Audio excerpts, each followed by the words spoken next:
Danes v Pomurskem dnevniku ocenjevanje vin. Reševanje stanovanjskega problema. Pogin rib.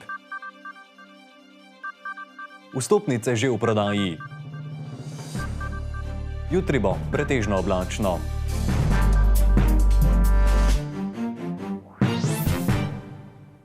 Spoštovane gledalke, cenjeni gledalci, lepo pozdravljeni. Večina vinogradnikov zadovoljno pogleduje po svojih vinogradih, saj so obeti za prihodnjo letino zelo dobri. A zaradi zaprtja gostiln, restavracij in občinskih meja v času epidemije so kleti še vedno polne starejšimi letniki, saj se je prodaja za več mesecev dobesedno zaustavila. Na največjem slovenskem ocenjevanju vin, ki te dni poteka v Gornji Radgoni, pa ugotavljajo, da je kriza pravzaprav blagodejno vplivala na kvaliteto vin, saj naj bi imeli vinarji več časa za delo v kleteh. Kljub epidemiji in krizi med vinarji, 20 enologov na 47. ocenjevanju vin v Gornji Radgoni ta teden preverja kakovost kar 569 vzorcev iz 5 držav. Večina je iz Slovenije. V teh letih, ko sam opažam oziroma ocenjujem sama vina, vidim, da kvaliteta zelo lepo raste. Torej, Slovenci imamo zelo dobra vina, katerih se nikakor ne smemo sramovati, ampak samo jim dati priložnost, da zaživijo oziroma da jih spoznajo tudi pivci. Priložnosti za spoznavanje vin je bilo zaradi zaprtja gostiln in restavracij v zadnjem letu občutno manj. Vinogradniki pa so prodali tudi občutno manj vina. A po mnenju avstrijskega enologa Martina Palca je tudi kriza blagodejno vplivala na kvaliteto vin. Vermutlich hatten die Winzer etwas mehr Zeit, sich um ihre Weine zu kümmern, weil sehr viele Veranstaltungen ausgefallen sind. Nichtsdestotrotz sind wir sehr stark vom Jahr abhängig. Es gibt frühe Jahre, es gibt späte Jahre und die Voraussetzungen insbesondere im letzten und vorletzten Jahr waren sehr, sehr gut, auch für eine hohe Qualität. Kvaliteta se je v teh dveh letih, tako rečeno covida, nekako skoncentrirala v naših kleteh in mislim, da je odraz tega ocenjevanja tudi, da so odraz ocen tudi ta vina, ki prihajajo noter in jaz mislim, da so vinogradniki in vinarji res poslali na to ocenjevanje tiste svoje najboljše pridelke in mislim, da bodo zato tudi bogato nagrajeni. Večkratni nagrajenec radgonskega ocenjevanja Leon Gerkeš, ki v Fikšincih na Goričkem letno napolni do 15.000 steklenic vina, se kljub padcu prodaje ni odločil za zeleno trgatev ali krizno destilacijo. Kompletni letnik 20 smo, skoraj kompletni letnik 20 smo namenili za penine, ki nam lahko dalj časa odležijo na kvasovkah, kar je dobrodošlo. Letnik 19 še nismo začeli prodajati, zato ker delamo z letnim ali dveletnim zamikom, tako da počasi zadeve tečejo. Za letnik 20 pa pripravljamo, odvisno od tega, kaj nam bo seveda vreme dalo, nekaj mogoče tudi kakšno novost. Zaradi tega bo vse večji izziv zagotoviti dovolj prostora za skladiščenje. Vse od lanske pomladi so vinarji doživljali številne vzpone in padce pri prodaji svojih vin. Praktično se je prodaja ustavila. Če govorimo o nekem okrevanju po prvi koroni, ko so se vzpostavili turistični boni in se je obisk slovenskih turistov na destinaciji povečal, kar nam je seveda precej pomagalo tudi nam, se je po drugem zaprtju dobesedno prodaja ustavila. Nekaj malega smo prodali preko spleta, vendar so te številke daleč od teh, kar smo sicer navajeni. Kar seveda posledično pomeni, da so kleti polne in se moramo nekako drugače organizirati, razmišljati o tem, kaj bomo z naslednjim letnikom in upajmo, da se bodo stvari čim prej popravile. Kljub številnim sprostitvam ukrepov in omejitev pa prodaja še vedno ni povsem oživela. Trenutno je najbolj prisotna prodaja na dvorišču, se pravi tisti naši stalni kupci.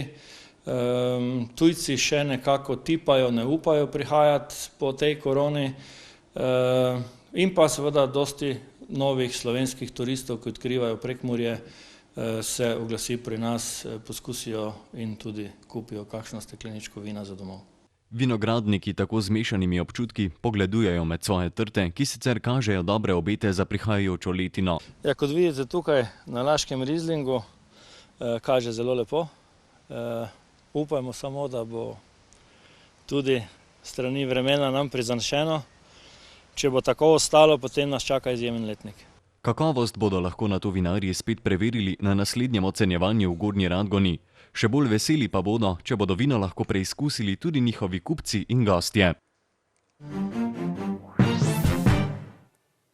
Včeraj je v Lendavi potekala 18. seja občinskega sveta. Na seji je bil med drugim obravnavan tudi predlog novega odloka o pomoči mladim in mladim družinam pri reševanju prvega stanovanjskega problema v občini Lendava. Saj želijo mladim stalnim bivališčem v občini v skladu z resolucijo o nacionalnem stanovanjskem programu 2015-2025 pomagati pri reševanju prvega stanovanjskega problema. Uspešno rešeno stanovanjsko vprašanje je eden izmed najpomembnejših mejnikov na poti osamosvajanja mladih. Zato so se v občini Lendava odločili, da bodo omogočili mladim in mladim družinam sofinanciranje pri reševanju prvega stanovanjskega problema. Nekako smo iz prve obravnave in tudi na odboru dobili nekaj pripomb, pobud, tako da bom kar konkretno šel na spremembe, in sicer za upravičence in pa delež sofinanciranja. Tukaj je bila predvsem pobuda, da kako bomo merili oddaljenost od mesta Lendave, namreč imeli smo več kriterijev, zdaj smo to malenkost poenostavili in smo rekli, da en kriterij je za mesto Lendava, en drugi kriterij pa je za vse vasi. Potem, če gremo naprej, bila je pripomba na višino oziroma starost mladih. Sedaj po novem smo nekako ugotavljali, da naj bi bila to 35 let in ne več 40 let, tako kot smo si v prvi obravnavi zadali. Moramo pa vedeti, da smo dali dva kriterija in vsaj eden mora biti izpolnjen. Vsak si namreč želi živeti v okolju, ki je razvito, spoštujoče in posamezniku omogoča, da si ustvari kakovostno življenje.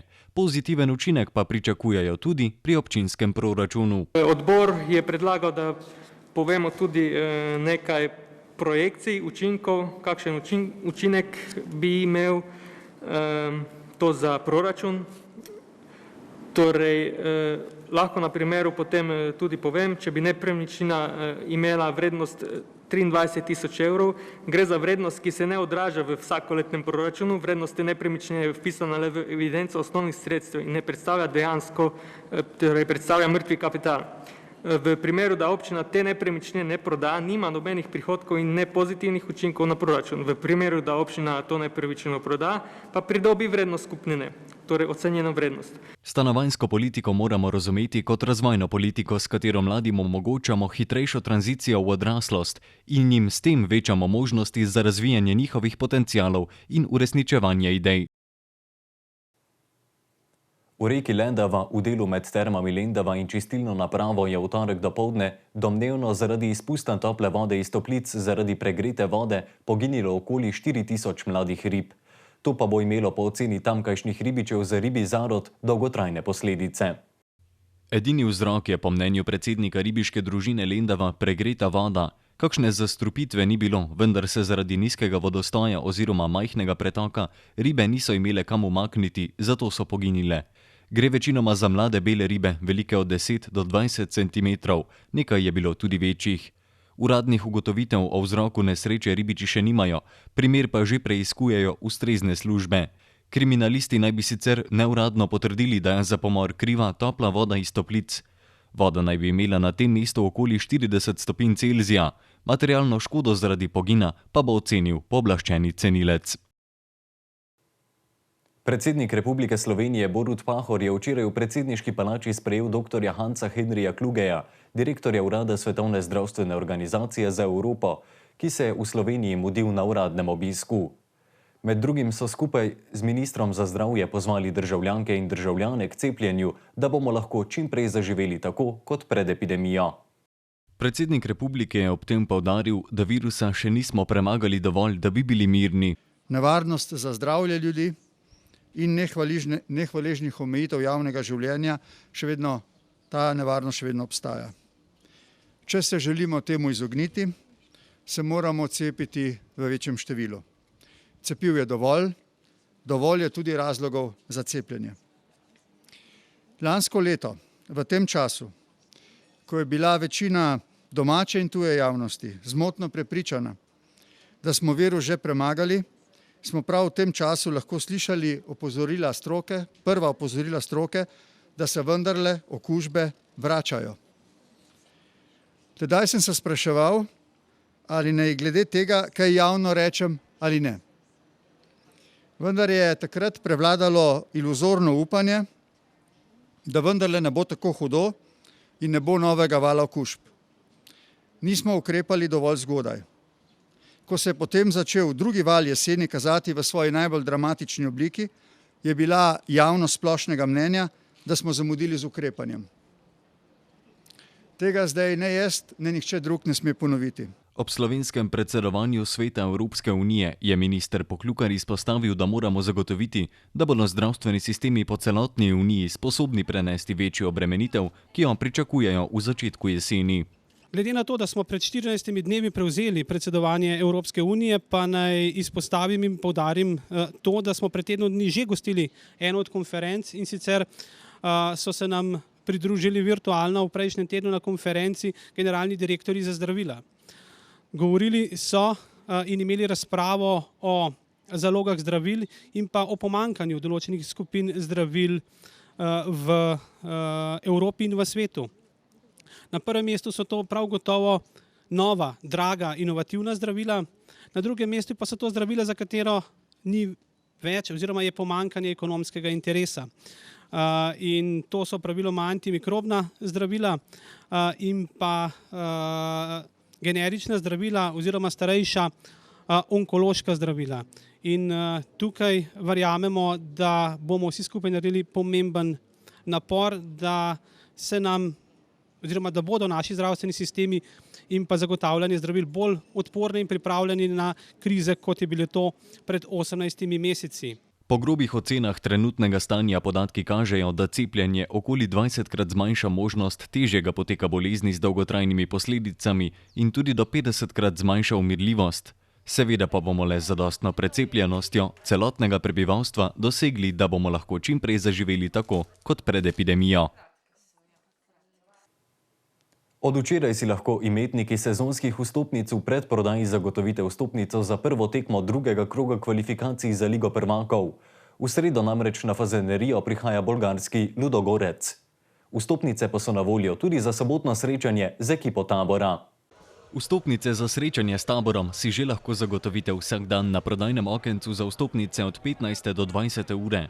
Cena vstopnic znaša 10 evrov za glavno tribuno, 8 evrov za ostale tribune in 5 evrov za otroke. Cena vstopnice za kvalifikacijsko tekmo za Ligo prvakov za imetnike sezonskih vstopnic znaša 20 evrov, za otroke do 14. leta pa 10 evrov.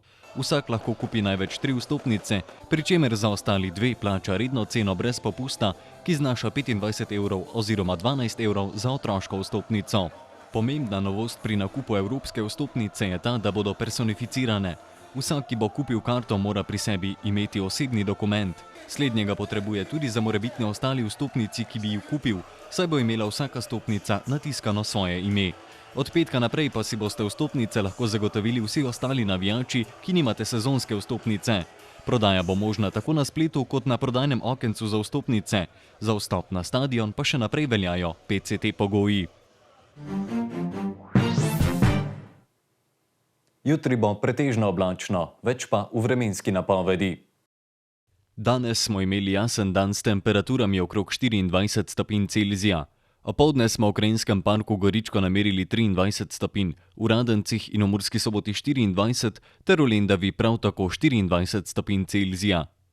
Jutri bo spremenljivo do pretežno oblačno, predvsem sredi dneva in popoldne bodo krajevne padavine, tudi nevihte. Zapihal bo veter severne smeri.